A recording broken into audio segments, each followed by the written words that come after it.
Hi, the title of this blog in audio format is My Thinking Journey or My Thinking Story.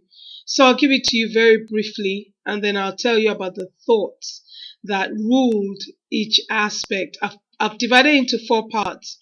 So I grew up a very scared girl and I was timid.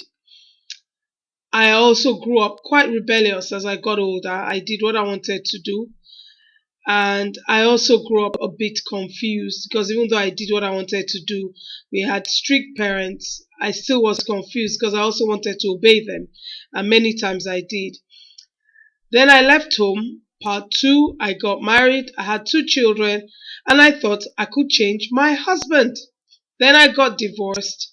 And the walk uphill started. Part three, I started life as a single parent. I started a business. I immersed myself in serving in my church, and the uphill climb became even steeper.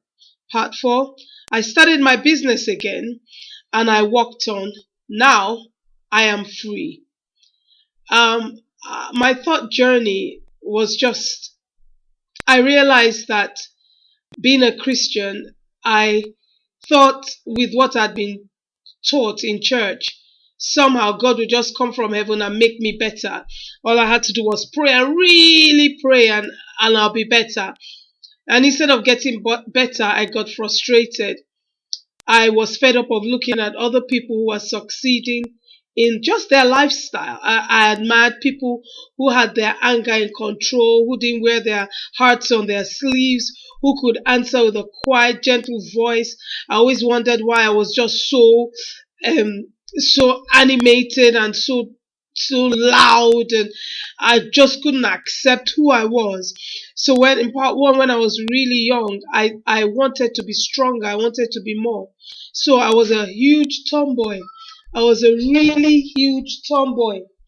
I was a and I did things that boys did because I did not want to be weak.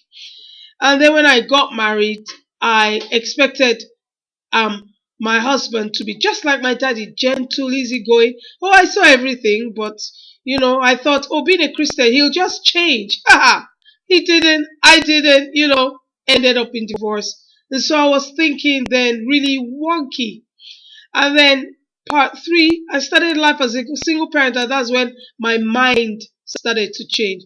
That's when I realized I had to become who I wanted to become by changing who I was on my mind. And that was something I had to do. Of course, I prayed, but there were many things I had to do. I had to realize that I am not a zombie. God's not going to just come and make it right and make me do the things I don't feel like doing or want to do. I had to make up my mind to change my mind, to become who I wanted to become with His help. And so, after losing the business and losing many things, I started all over again. And now I tell you, life is sweet. Life is great. It's great to be able to change the way you think. It's great to know that you can call yourself what you are. You don't need to wait for someone to say, you're really very lazy there. You could do better. You could do more. I realize I can say that to myself. I realize I don't have to wait for anyone. It's just been absolutely amazing. So I'm here today